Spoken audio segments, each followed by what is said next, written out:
사랑의 하나님, 오늘 하루도 우리와 함께 하시며 역사하셔서 귀한 수요 예배의 자리로 인도하여 주시니 감사합니다. 오직 하나님을 경외하며 찬양과 영광을 올려드립니다. 모든 것이 주님의 은혜임을 감사드리면서도 순간순간 주님을 의식하지 않고 내 뜻대로 살면서 살았음을 용서하여 주시옵소서. 사람의 말과 세상의 유혹이 아닌 하나님의 말씀에 뿌리 내리게 하옵소서. 하나님, 이 나라 대통령과 이정자들에게 하나님의 지혜와 분별력을 부어주시고 국민의 뜻을 모으며 분열되지 않고 하나가 될 수 있도록 인도하여 주옵소서. 나라를 사랑하고 나라를 위해 기도하는 저희들이 되게 하옵소서. 하나님, 다가오는 교회 학교 수련회를 기도로 준비하는 교역자와 교사들의 사랑과 수고를 기억하여 주시고 주님께서 맡기신 한 영혼을 품고 기도하고 사랑하며 오직 믿음으로 가르치게 하옵소서. 다음 세대가 믿음의 사람, 사랑의 사람으로 성장하게 하옵시며 주께서 항하신 계획들이 온전히 이루게 하옵소서. 말씀을 대언하시는 목사님께 영육의 강건함을 주시고 말씀을 선포하실 때 성령의 충만함으로 생명의 말씀을 선포하게 하옵시며 듣는 저희들은 주님께 더 가까이 하며 순종하는 믿음을 주옵소서. 감사를 드리며 우리를 구원하신 예수 그리스도 이름으로 기도드렸습니다.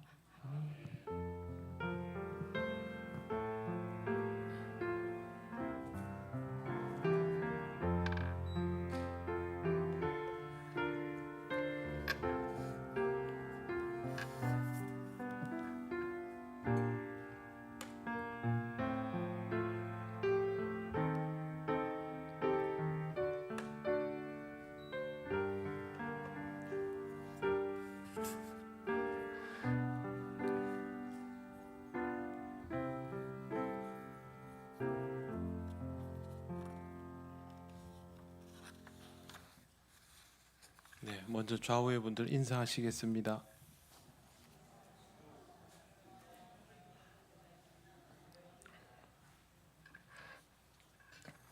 네, 오늘 하나님 말씀은 신명기 12장 26절에서 31절까지 보겠습니다. 신명기 12장 26절에서 31절 구약 성경 283쪽입니다.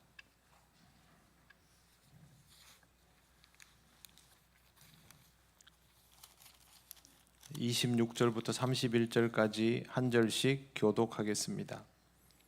오직 내 성물과 서원물을 여호와께서 택하신 곳으로 가지고 가라.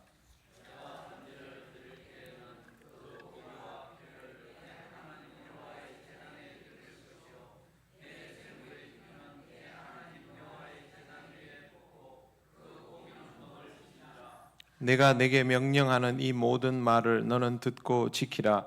내 하나님 여호와의 목전에 선과 의를 행하면 너와 내 후손에게 영구히 복이 있으리라.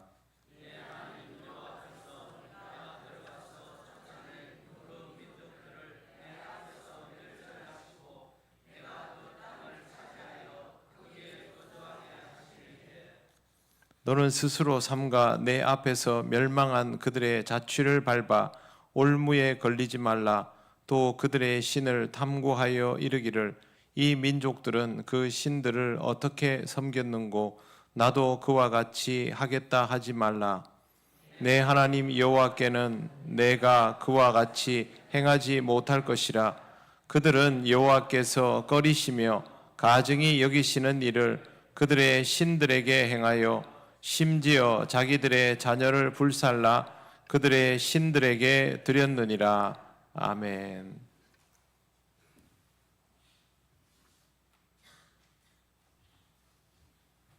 기도드리겠습니다. 하나님 감사합니다. 오늘 이 시간을 통하여 주시는 신명기 말씀을 묵상하며 하나님의 뜻을 깨달아 알기 원합니다. 말씀 속의 의미가 우리에게 온전히 은혜로 받아지게 하옵소서. 예수님 이름으로 기도드립니다. 아멘. 지난 시간에는 우상 숭배에 대한 경고를 분명하게 하면서도 먹을 수 있는 동물에 관한 규정에 대하여 이야기가 있었습니다. 그런데 26절부터는 먹는 동물에 관한 이야기가 아니라 하나님께 제사를 지내는 희생 제물을 바치는 데 있어서 따르는 제한에 관한 내용을 모세가 설교하고 있습니다. 먼저 26절을 보시면 오직 내 성물과 서원물을 여호와께서 택하신 곳으로 가지고 가라라고 되어 있습니다. 성물이라는 말은 거룩하다라는 말 코데시에서부터 나온 카다쉐카라고 합니다. 성소를 향해 나오며 제사장 앞으로 들고 나오는 예물을 지칭하는 단어입니다. 이런 예물은 10분의 1로 드리는 것도 있고 곡식의 첫 번째 소산, 또 동물의 첫 번째, 그 다음에 그 외에 다른 특별한 의미로 드려지는 것도 여기에 포함이 됩니다. 우리말 성경에는 그냥 내 성물을 이렇게 되어 있습니다만 원어를 그대로 번역하면 너에게 속한 것이라고 해석하는 것이 맞습니다. 이렇게 기록된 이유는 다른 사람의 것을 가져다가 제물을 드리지 말고 자기의 것으로 제물을 드려야 한다라는 것 때문에 분명하게 이렇게 명시를 해 놓은 것입니다. 하나님 앞에 제사를 지낼 때 다른 사람으로부터 받은 제물을 가지고 하나님 앞에 나와서는 안 된다라는 것은 특별한 의미가 있습니다. 분명히 나에게 속한 것이라는 것은 자기로 인하여 하나님 앞에 제사를 지내는 것이기 때문에 자기의 것, 그러면 자기 자신이 내어줘야 한다라는 의미가 되는 것이죠. 이 말씀을 우리에게 적용하면 하나님께 나아갈 때는 고스란히 나 자신의 모습 그대로 하나님 앞에 나아가야 한다라는 의미로 받아들일 수 있습니다. 제물은 결국 나를 내어드리는 것이기 때문입니다. 나를 내어드리려면 어떻게 해야 할까요? 진솔한 모습으로 하나님께 나아가야 합니다. 본성적인 모습으로가 아니라 나에게 있는 지금 현재 그대로를 깨닫고 인정하며 하나님께 나아가야 한다라는 것입니다. 다른 사람을 흉내내는 모습 혹은 다른 사람들이 보기에 그럴듯해 보이는 모습, 그런 모습으로 하나님께 나아오는 것이 아닙니다. 보통 신앙생활 하다 보면 자신의 문제를 깊이 들여다보는 것이 제일 중요하지만 그게 잘 안 되는 경우들이 많습니다. 나의 문제를 들여다보지 못하고 나는 괜찮다 여기고 다른 사람들의 문제를 가지고 기도합니다. 그러나 그럴 수 없습니다. 나는 나의 부족함으로 인하여 기도해야 하고 또한 다른 사람들을 위하여 기도할 수 있어야 합니다. 자신의 내면을 들여다보지 못하는 사람은 자신의 내면의 문제를 가지고 기도하지 못합니다. 보통 우리가 드리는 기도의 내용이 무엇인가를 돌아보면 내가 지금 나의 내면을 돌아보고 있는지 아닌지를 확연하게 구별할 수 있습니다. 자기 내면의 문제로 기도하지 못하다 보면 자신의 문제에 점점 둔감하여지고 문제의식 자체가 사라지게 됩니다. 그러다 보면 남의 일을 보는 것이 더 익숙하여지고 때로는 남의 일에 참견하고 남의 것으로 인하여 기도하는 것만이 자기 기도 생활의 전부가 됩니다. 다른 사람을 위하여 기도하는 게 뭐가 나쁘겠습니까? 그러나 자신을 위하여 기도하지 못하는 것에는 분명히 문제가 도사리고 있습니다. 타인에게 조언할 수도 있고 타인을 위한 기도가 당연하지만 자기 내면을 하나님께 내어드리지 못하면 결국에는 아무 소용이 없게 되는 것입니다. 그렇기 때문에 우리는 우리 자신의 내면을 그대로 하나님 앞에 내어놓고 기도할 수 있는 사람이 되어야 합니다. 오늘 성경 말씀에 나오는 제물은 다른 사람의 것이 아닌 자기의 것으로 내어서 제물로 바쳐야 한다라는 말의 의미는 바로 이런 것입니다. 우리의 신앙생활이 하나님 앞에 우리 자신을 그대로 내어놓을 수 있으려면 항상 자신의 내면을 더 깊이 돌아볼 수 있는 사람이 되어야 합니다. 그리고 있는 모습 그대로 나아가며 기도의 훈련, 신앙의 훈련을 해야 합니다. 다른 사람을 보고 평가하고 판단하는 것이 익숙해져 가고 있다면 좀 조심을 할 필요가 있습니다.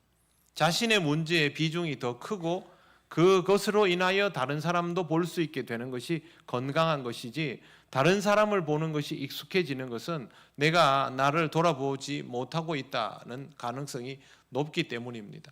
하나님 앞에 나아갈 때는 나 자신으로 인하여 나아가는 것입니다. 다른 어떤 것으로 나아가는 것이 아닙니다. 우리에게 있는 어떤 직분이나 신앙적인 다른 조건들이 다 있을지라도 결국에는 나를 내어드리는 것이 되어야 함을 꼭 기억을 하시기를 바랍니다. 27절을 보십시오. 내가 번제를 드릴 때는 그 고기와 피를 내 하나님 여호와의 제단에 드릴 것이요 내 제물의 피는 내 하나님 여호와의 제단 위에 붓고 그 고기는 먹을지니라. 이 구절만 보면 별 그게 없는데요. 내가 번제를 드릴 때는 고기와 피를 하나님 여호와의 제단에 드릴 것이요. 번제는 히브리어로 올라라고 합니다. 올려드리는 제사가 올라라서 좀 이상하기는 한데요. 원래는 알라라는 단어에서 나온 겁니다.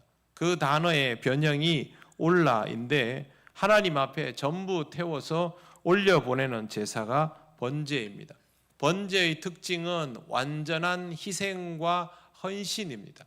하나님 앞에서 나는 죽었습니다. 하나님 앞에 내 모든 것을 내어드리고 하나님의 처우에 나를 맡깁니다. 그게 번제의 의미입니다. 그리고 여기까지는 26절과 별로 다를 게 없습니다. 그런데 27절 뒤에 보시면요, 내 제물의 피는 이렇게 돼 있죠. 여기는요 다른 거를 뜻합니다. 그러니까 27절에 우리말로는 구별이 안 되어 있는데 번제와 고기를, 그러니까 고기를 가지고 드리는 제사를 번제와 다른 제사로 구별시켜 놓았습니다. 쉽게 말씀드리면 번제와 화목제를 지칭하는 것입니다. 번제는 다 태워드리죠. 그런데 내 제물의 피라는 내용이 과거에는 다른 제 희생이라고 되어 있던 것을 내 제물의 피라고 해버려가지고 지금 이걸 봐가지고는 구별이 안 됩니다. 근데 27절은 분명히 번제와 내 제물의 피부터는 다른 제사에 대한 설명입니다. 이게 좀 헷갈립니다. 여기는 다릅니다. 한번 27절 앞에 보십시오. 내가 번제를 드릴 때는 고기와 피를 다 제단 앞에 올린다 그랬지요. 그런데 뒤에 보십시오. 내 제물의 피는 여호와의 제단에 붓고 고기는 먹는다 그랬죠. 그러니까 27절 하나에 두 가지 종류의 제사가 나오는 거죠. 번제처럼 다 태워버리는 제사가 있고, 뒤에 나오는 다른 제사는 피는 제단에 붓고 고기는 먹는다고 되어 있습니다. 하나님 앞에 태우는 것은요, 뭘 태우냐 하면 기름을 태웁니다. 그러니까 동물 안에 있는 지방들을 태웁니다. 기름이란 기름은 다 모아가지고 내장에 있는 지방이든 뭐든 모아서 태웁니다. 그래서 제가 처음에는 예전에 이걸 보고 기름은 몸에 해로우니까 태우고 살코기만 먹는가 그렇게 생각을 했는데 전혀 아닙니다. 그게 아니고 이 당시에는 기름이 귀한 것입니다. 지금 우리 기준으로 하면 다이어트 하는 게 더 중요하잖아요. 근데 그 시대는 다이어트가 웬 말입니까? 뭐든 영양이 있고 칼로리가 높은 걸 먹어야 되는 시대이기 때문에 기름이 더 귀하고 용도도 많습니다. 그 귀한 것은 하나님께, 나머지 우리 일상에 필요한 고기는 우리가 먹고, 이런 방식입니다. 그래서 구별을 그렇게 짓는다라는 것을 알아두면 됩니다. 그 다음에 28절을 보십시오.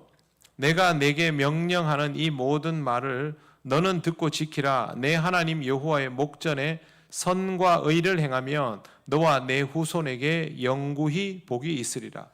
이 구절은 굉장히 익숙한 공식입니다. 하나님의 말씀을 듣고 지키라. 하나님 앞에서 선과 의를 행하면 복을 받을 것이다. 우리한테는 너무 익숙한 것이죠. 그런데 여기에 있는 이 구절을 반대로 뒤집으면 이렇습니다. 하나님의 말씀에 순종하지 않으면 악을 행하게 되고 복 대신 저주를 받을 것이다.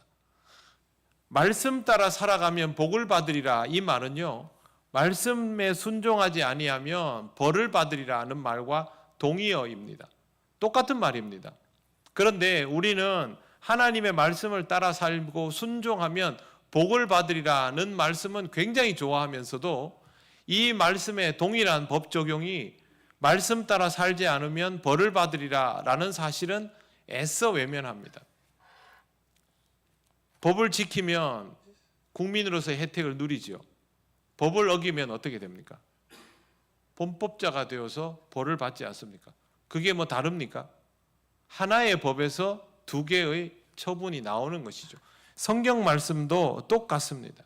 말씀에 순종하면 선과 의를 행하게 되어 있습니다. 왜 그러냐면 하나님은 선하시고 공의롭기 때문에, 하나님이 우리에게 제시하신 말씀은 우리를 악의 길로 인도하지 않습니다.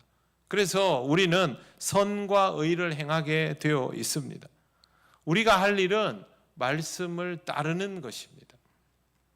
악의 유혹 앞에서 미혹되지 않고 순종을 하려면 평소에 말씀에 순종하는 것이 몸에 배어 있어야 합니다.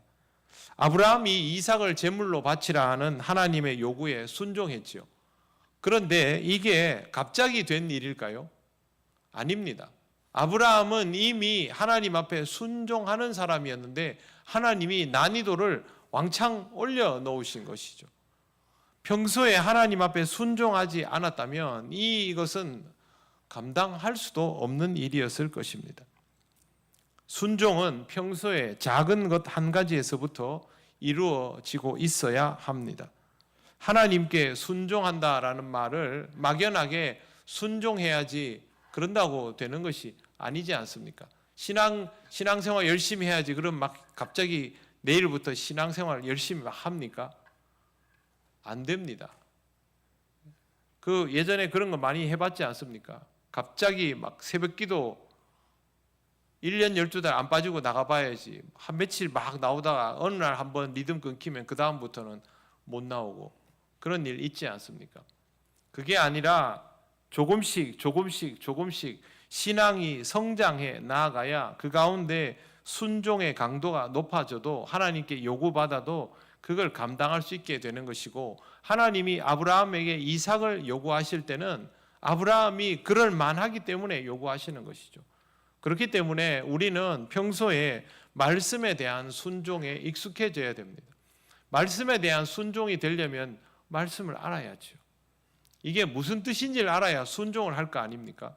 그래서 말씀을 가까이, 하나님의 선의와 공의가 무슨 의미인지를 구별할 수 있어야만 말씀에 대한 순종을 할 수 있게 되는 것입니다. 그래서 저는 여러분에게 이렇게 말씀드립니다. 순종에 적응하시기를 바랍니다. 조금씩 더 적응해 나가셔야 됩니다. 순종할 수 있는 삶이 무엇인가에 대해서 잘 묵상해 보시기 바랍니다. 이제 29절과 30절 보시겠습니다. 이 두 개는 같이 읽겠습니다. 내 하나님 여호와께서 내가 들어가서 쫓아낼 그 민족들을 내 앞에서 멸절하시고 내가 그 땅을 차지하여 거기에 거주하게 하실 때에 너는 스스로 삼가 내 앞에서 멸망한 그들의 자취를 밟아 올무에 걸리지 말라. 또 그들의 신을 탐구하여 이르기를 이 민족들은 그 신들을 어떻게 섬겼는고 나도 그와 같이 하겠다 하지 말라. 아멘.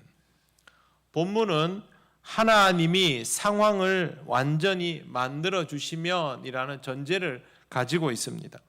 이스라엘이 들어갈 그 땅에 살고 있는 이 민족들을 하나님께서 이스라엘 앞에서 멸절시키고 이스라엘 사람들이 그 땅에 거주하게 하실 때, 이러면 능선을 다 넘은 것이죠. 이스라엘은 이제 들어가서 살면 되는 거 아닙니까? 이렇게 하나님께서 상을 다 차려주시고 상황을 전부 만들어 주시면 똑바로 하라는 것입니다. 그런데 이 모든 것들의 출발은 스스로 삼가라로 시작이 되고 있습니다. 30절을 보십시오. 너는 스스로 삼가. 이 말은요, 히브리어로 샤마르입니다. 샤마르는 꼭 지켜야 할 것을 지키기 위하여 주의하라는 뜻입니다. 그냥 뭘 안 해야 되겠구나 그런 의미가 아니라 무언가를 제대로 하기 위하여 주의를 집중하라 그런 뜻입니다. 하지 말라에 초점이 맞추어져 있지 않습니다. 우리가 보통 생각하는 삼가라는 하지 말라로 이해하는데 그게 아니라 똑바로 하라는 의미라는 것을 말씀을 드립니다. 그리고 모세는 이렇게 말합니다.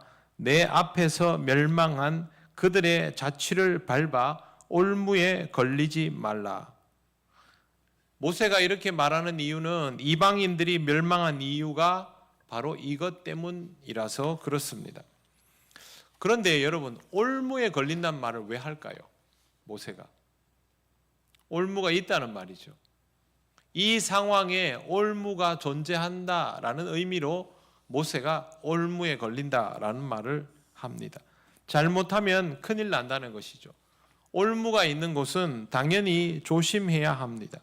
우상 숭배를 하는 것은요, 올무에 머리를 집어넣는 것과 똑같은 일이 됩니다.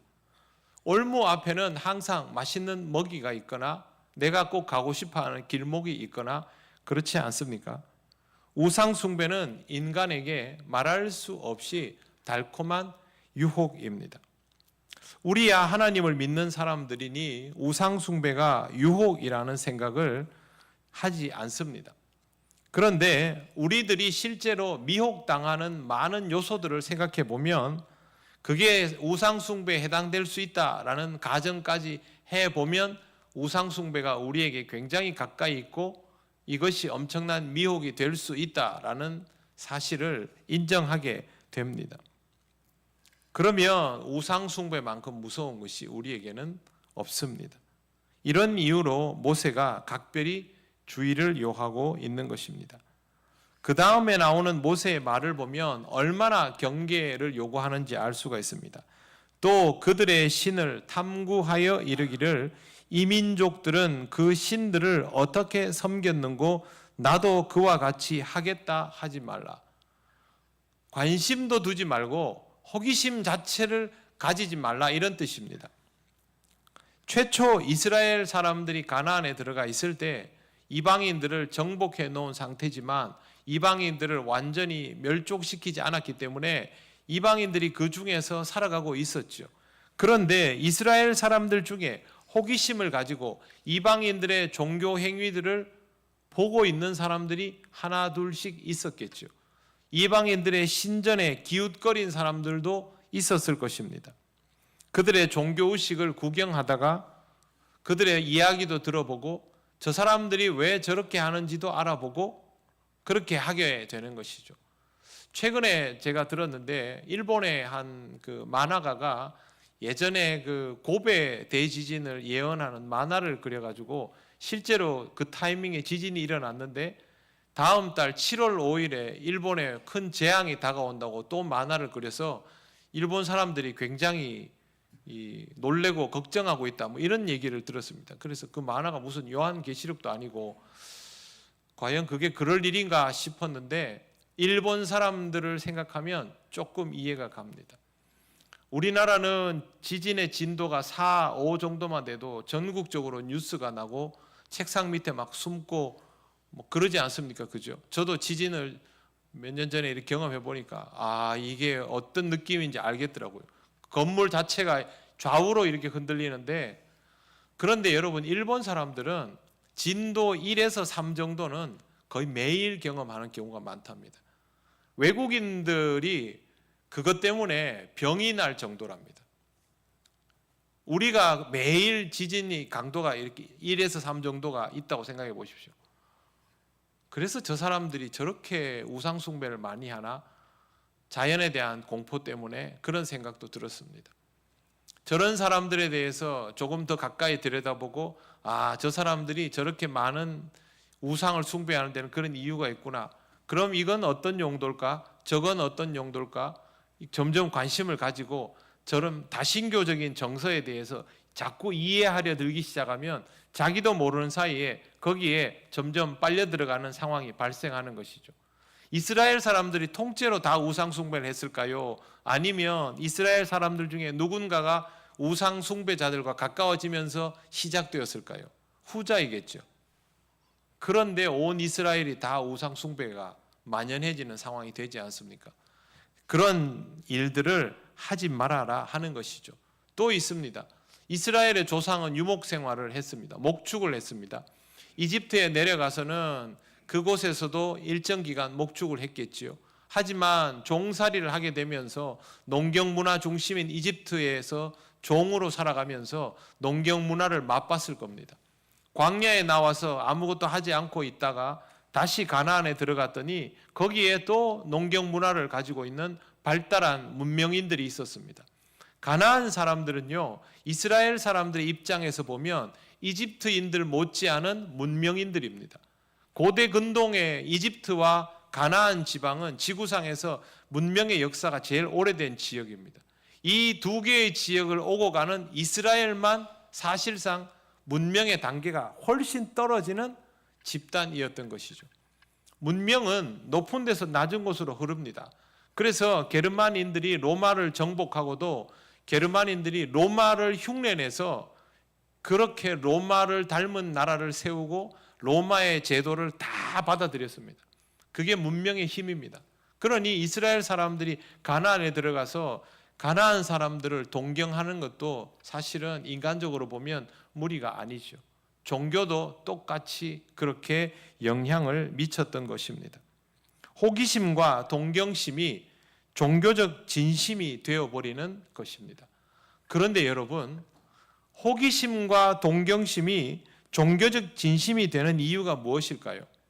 남의 것에 대하여 호기심을 가지고 있는 것이 동경심이 되어버리는 진짜 이유는요, 남의 것이 귀하기 때문이 아니라 내가 가지고 있는 것이 귀한 걸 잘 몰라서 그렇습니다.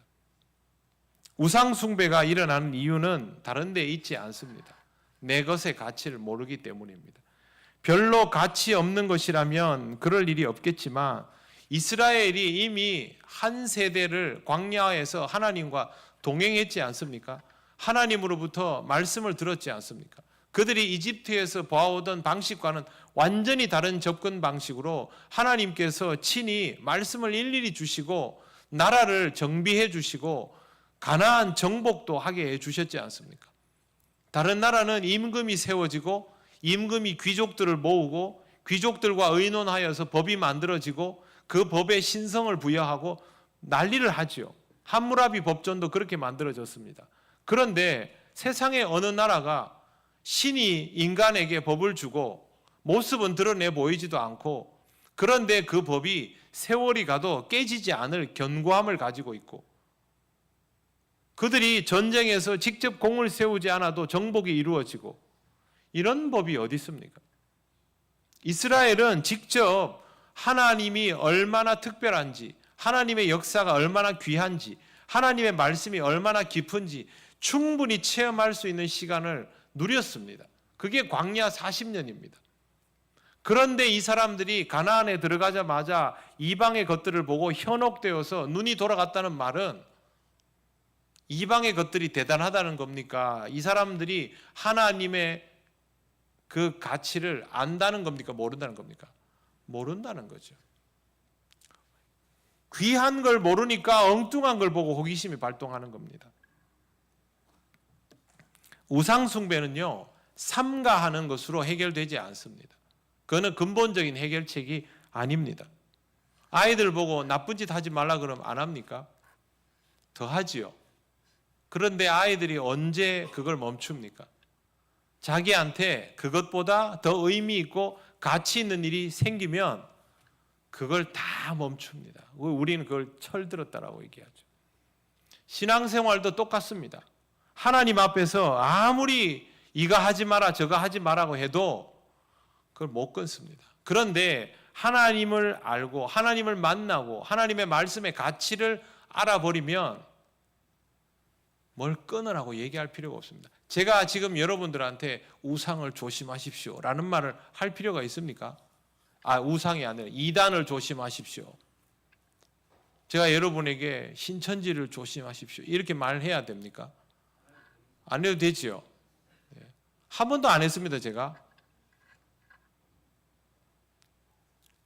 더 귀한 것을 붙들고 살아가는 사람에게 그런 이야기들은 들리지도 않습니다. 그런데 만약에 내가 그걸 듣고 누가 뭐 용하다 하더라, 어디 가면 뭐가 된다 하더라, 아니면 이렇게 해야 한다 하더라, 거기에 관심이 가고 눈이 돌아가고 귀가 돌아가는 건요, 아직도 내가 내 신앙생활에서 하나님의 그 진정한 값어치를 모른다는 겁니다.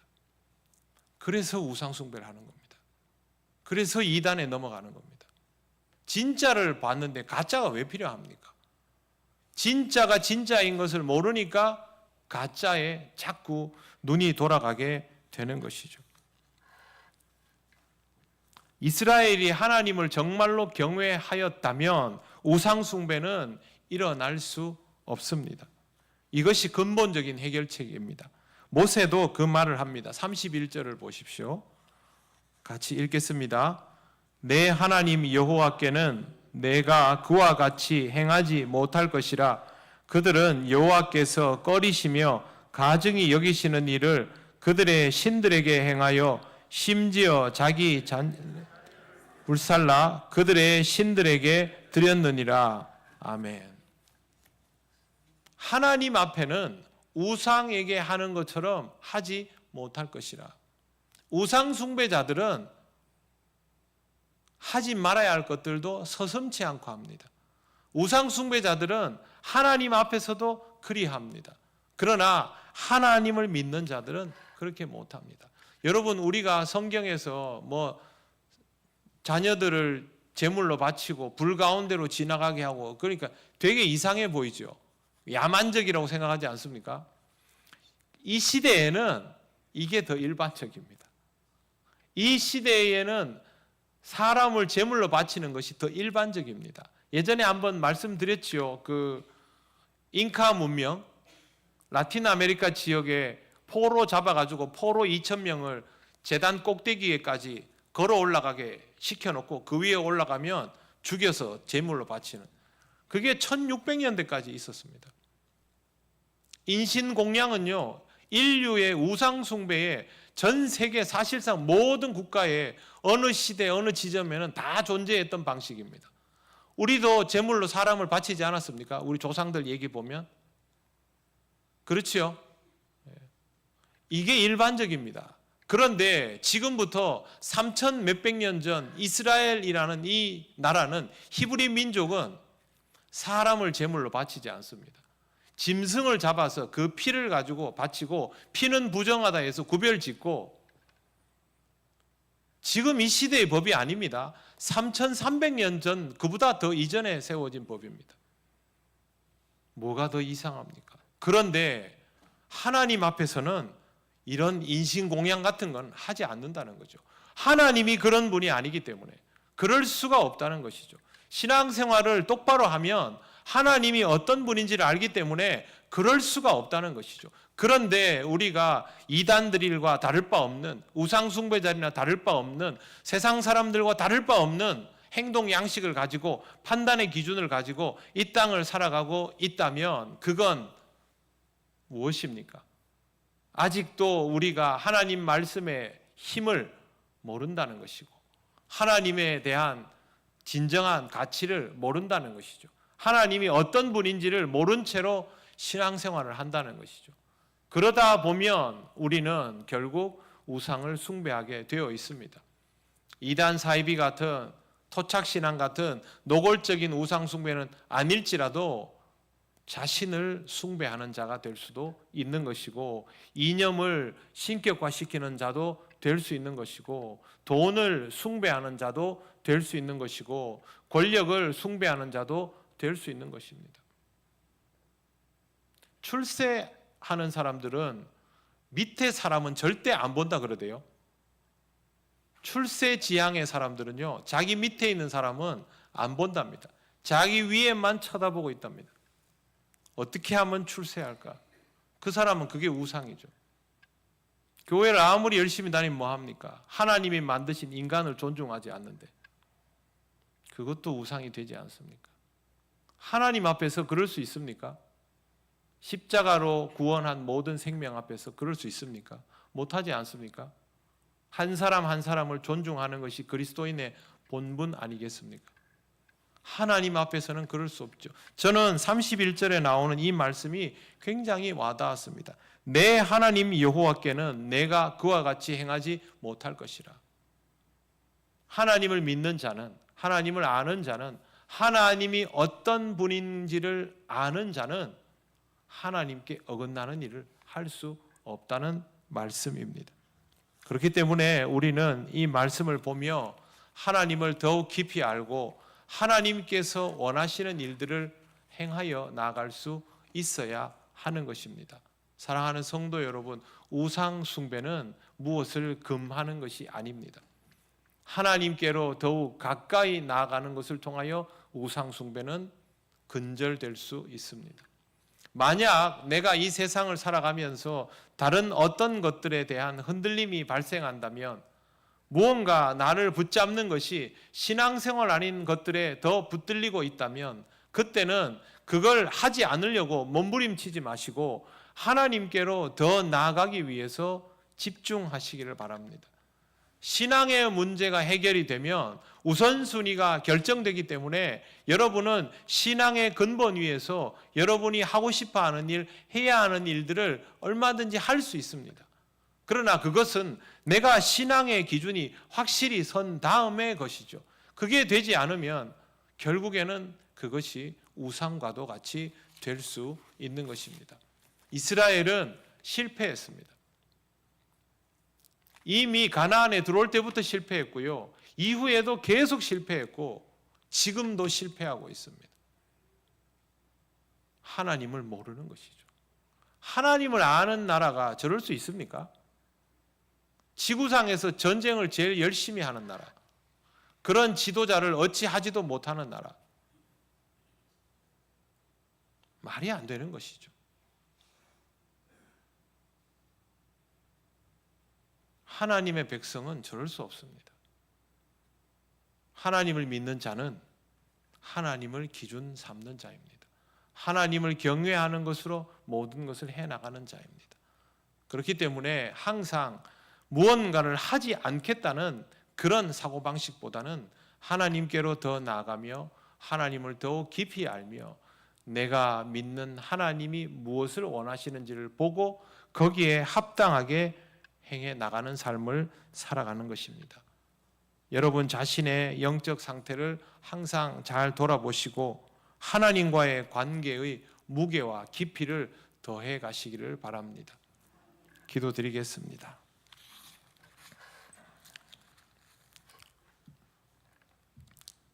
우상 숭배에 대하여 우리가 자유롭다 하지만 방심할 수는 없습니다.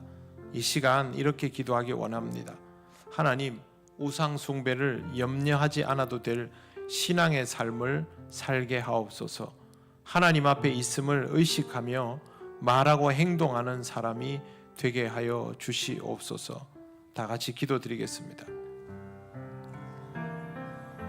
하나님 아버지, 하나님의 은혜를 따라 살아가기 원합니다. 언제나 하나님의 말씀을 보며 살아계신 하나님을 의식하고 하나님께 기준을 맞추며 하나님의 뜻에 따라 말하고 행동하는 우리 그리스도인들이 되기를 원합니다. 성령 하나님 역사하여 주셔서 우리의 모든 것들이 하나님의 은혜 가운데에서 이루어지게 하시고 하나님께서 원하시는 일, 하나님이 기뻐하시는 일들을 감당해 나갈 수 있는 우리가 되게 하여 주시기를 원합니다. 이 땅에 있는 많은 그리스도인들이 하나님 아버지의 영광을 드러내기를 원합니다. 하나님의 영광을 가리우지 않도록 성령께서 깨우치시고 인도하여 주셔서 우리의 모든 것을 통하여 하나님 홀로 영광 받아 주시옵소서.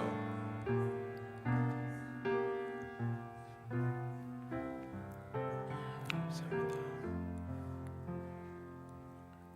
하나님 은혜를 감사합니다. 죽을 수밖에 없는 죄인인 우리들을 구원하여 주실 뿐만 아니라 자녀 삼아 주셨는데 하나님 아버지, 우리가 아직도 하나님을 몰라도 너무 모릅니다. 아버지 하나님의 뜻을 더 알기 위하여 말씀 가까이 서게 하시고 하나님 앞에 기도하는 우리들이 아버지 하나님께서 부르시는 우리의 모습을 깨달아 알기를 원합니다. 하나님께서 어떤 분이신지 더욱더 열심히 배워나가고 또 하나님과 동행할 수 있는 우리가 되게 하여 주옵소서. 이 땅의 모든 그리스도인들이 하나님의 영광을 드러내는 삶이 되기를 원합니다. 우리 자신을 지키려 하다 하나님의 영광을 가리우지 않게 하시고 하나님이 기뻐하시는 일들을 통하여 복음이 온전히 전해지는 귀한 역사가 있도록 인도하여 주시옵소서. 언제나 하나님 앞에 서 있음을 의식하게 하셔서 하나님 보시기에 합당한 삶을 살아가는 우리들 되게 하여 주시옵소서. 예수님 이름으로 기도드립니다. 아멘.